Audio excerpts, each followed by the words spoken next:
Servus Leute, wir haben ein Problem mit dem Ford Focus Mk3. Welches Baujahr ist denn das? Das ist ein 2015er. 2015er. Und zwar mit unserer Parkhilfe. Jetzt geht's los. Wenn man jetzt startet, gut, Reifensensor, das ist klar, nicht weiter schlimm. Parkpilot, Störungsservice erforderlich. Tja. So, tu mal bitte einen Rückwärtsgang rein und ich gehe mal dahinter. Achtung. Das System reagiert überhaupt nicht mehr auf die Sensoren. Das ist komplett tot.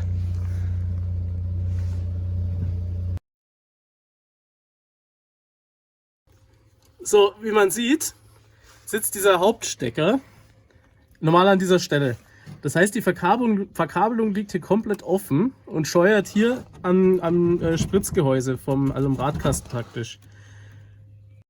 Jetzt haben wir mal den Stecker abgenommen und haben gesehen, ja klar, wir haben es hier schon ein bisschen abisoliert, aber wir haben gesehen, an dieser Stelle war das Kabel wirklich nur noch mit der Isolierung zusammengehangen. Es war quasi keine Kabelverbindung mehr vorhanden. So, wir haben jetzt die Kabel hier, das Kupfer wieder freigelegt und werden es jetzt mit einer Krokodilklemme erstmal testweise verbinden. Machen wir bitte. Die beiden Enden. Die anderen Kabel sehen übrigens soweit in Ordnung aus. Und werden das Ganze jetzt nochmal testen. Gehen wir wieder nach vorne. So, wir starten wieder. So, Blicke. So, jetzt kommt keine Warnung mehr. Wenn ich jetzt den Rückwärtsgang einlege, klar, es funktioniert auch für die vorne, aber wenn ich jetzt den Rückwärtsgang einlege, sieht man im Hauptdisplay,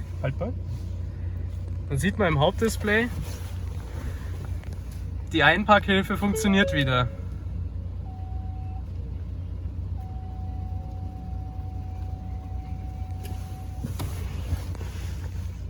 Das Kabel ist jetzt geflickt und das werden wir jetzt ordentlich isolieren, dass hier keine Kabel mehr rausschauen.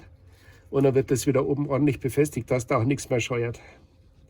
Insgesamt, wenn man sich das anschaut, das gesamte Kabel von den Sensoren, das ist total lose. Das müssen wir auch neu befestigen, weil es scheuert das überall an den ganzen anderen Stellen. Also das solltet ihr euch bei euch auch mal anschauen, ob das so ist.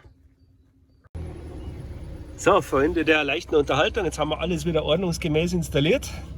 Fehlermeldung ist weg. 200 € mindestens gespart. Okay, und machen wir einen Test. Ja, halt mal. Ich teste. So, Rückwärtsgang.